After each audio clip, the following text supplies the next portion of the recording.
সবাই কেমন আছো বলো? আমি খুব ভালো আছি। আর দেখো আজকে যে রেসিপিটা খাচ্ছি, এরকম রেসিপি খেতে হলে পুরোটা দেখতে থাকো, ফলো করতে থাকো। তো চলো দেখো, আজকে রান্না করছি হাঁসের মাংস, আর সেটা উনুনে। কোথাও ঘুরতে এসছি বলতে আমার বোনের বাড়ি এসছি ঘুরতে। সেখানে রাত্রেবেলায় দেখো অন্ধকারে বসে, মানে পিকনিকের আমেজে হাঁসের মাংস রান্না করছি শীতের টাইমে উনুন সালে রাত্রেবেলায় বসে। যে রান্না করার এনার্জি, সেটা আশা করি আর কোথাও পাওয়া যায় না। যতই গ্যাসে রান্না করি বা অনেক কিছু আছে, মাইক্রো ওভেন, ইন্ডাকশন, যেটাতে করি না কেন, কিন্তু যে উনুনে কাঠের জালে রান্নাটা। তারপরে শীতের টাইমে দেখো আধো আলো ছায়ায়, অন্ধকার আলো এরকমের জায়গায় বসে রান্না করার যে আমেজ, সেটা আর কোথাও পাওয়া যায় না। তাই চলো আজকে দেখো চারিপাশে গাছপালা আছে, আর এখানে বসে বসে রান্না করছি। মোবাইলটা তো কখন চালু হয়ে গেছে আর কখন বন্ধ হয়েছে সেটা জানি না। অনেকটাই ক্যামেরা দেখো জাস্ট ফলসিং করছে, রান্নার কাছে নেই। তো যাই হোক, কিছু করার নেই, তোমাদের সঙ্গে গল্প করে কাটিয়ে দিলাম সে টাইমটা। ঠিকই আছে, একটু তো টাইম গল্প করতে লাগবে। কারণ মোবাইল ক্যামেরাটা করছিল আমার বোনজি, আর ও দেখো মোবাইলটা ধরে এদিক ওদিক কোনো দিকে ঘুরে বেড়াচ্ছিল। আর সে টাইমে ক্যামেরাটা মনে হয় অন হয়েছিল, এটুকুই।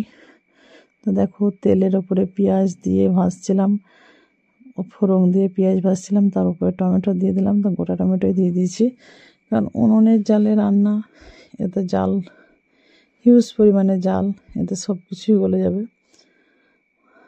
আর মজা করে একটু গল্প করছি আর রান্না করছি। দেখো এটা হচ্ছে আমার বোন, পাশে আছে, এটা আমার বোনের বাড়ি। তো এখানে রান্নাটা করছি হাঁসের মাংস। কে কে ভালোবাসো সেটা একটু বলো। পেঁয়াজগুলো লাল লাল ভাজা হয়ে এসছে, এতে আলুটা দিয়ে দিলাম। আমার বোনজি একবার নাড়াচাড়া করলো, কিন্তু বলছে আমি না খুন্তিটা নাড়াতে পারছি না ঠিকঠাক। তো দেখো এটা হচ্ছে মাংসটা আছে পুরোটা, আর এর মধ্যে সব কিছুই দেওয়া আছে। কারণ খুব রাত্রে হয়ে গেছিলো, তাড়া ছিল, তাই জন্য অতটা মাখার মতো টাইম নেই। কারণ এখানে টাইম দিলে হয়ে যাবে। তো মাংসের উপরেই সব কিছু দেওয়া ছিল, লবণ, হলুদ, গুঁড়ো মশলা যেটা দেওয়ার, আর বাটা মশলাটা দিয়ে একটু জল দিয়ে দেখো ঢাকা দিয়ে দিলাম।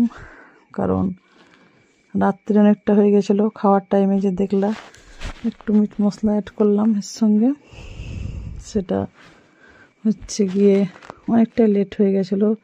বানাচ্ছিলাম, ঢুকি পিঠে করছিলাম, বা চিতই পিঠে কী বলো সেটা জানি না। তো পিঠেটা বানাচ্ছিলাম, তারপর আমার বোনের বর নিয়ে আসলো মাংস, হাঁসের মাংস, সেটা রান্না করার অর্ডার হলো। তা আমি ঠিক আছে, আখাতে পিঠে করছি, তা আখাতেই রান্না করব, সবাই মিলে মজা করে একসঙ্গে বসে বসে, সেটা আমেজই আলাদা।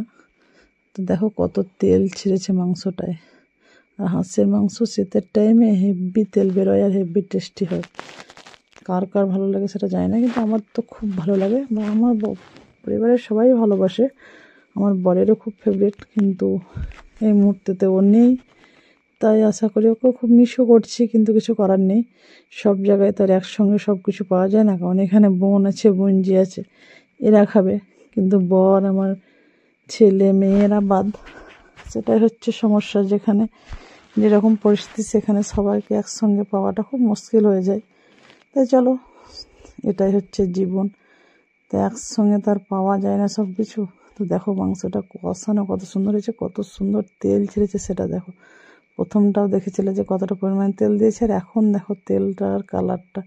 কারণ হাঁসের মাংসটা একটু কষিয়ে কষিয়ে টাইম দিয়ে রান্না করলে বা সুন্দর হয়, আর উনুনে রান্না করলে তো হেভি টেস্টি হয়। এটা কোনো মানে লাজবাব, কোনো জবাব নেই বা কোনো কথা হবে না, কি বলবো। কিন্তু আবার যাদের ভালো লাগে না সেটা তো কিছু নেই। আশা করি অনেকেই ভালোবাসে, বেশিরভাগ লোকেই ভালোবাসে। নাল ভালো লাগার মতো খুব লোক কম আছে।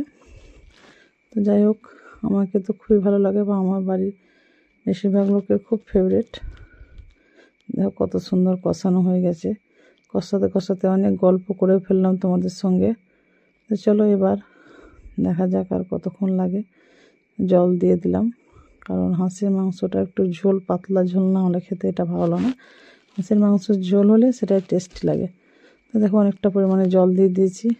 এটা এবার হালকা আছে, একটুখানি না থাকলে সেদ্ধ হবে না ভালো। তেল কত বেরিয়েছে সেটা দেখো, পুরো কড়াইটা যেন তেলে ঢেকে গেছে, ঢাকনা থেকে দেখো পুরোটা যেন তেল, একদম পুরো তেল ছেড়েছে কত।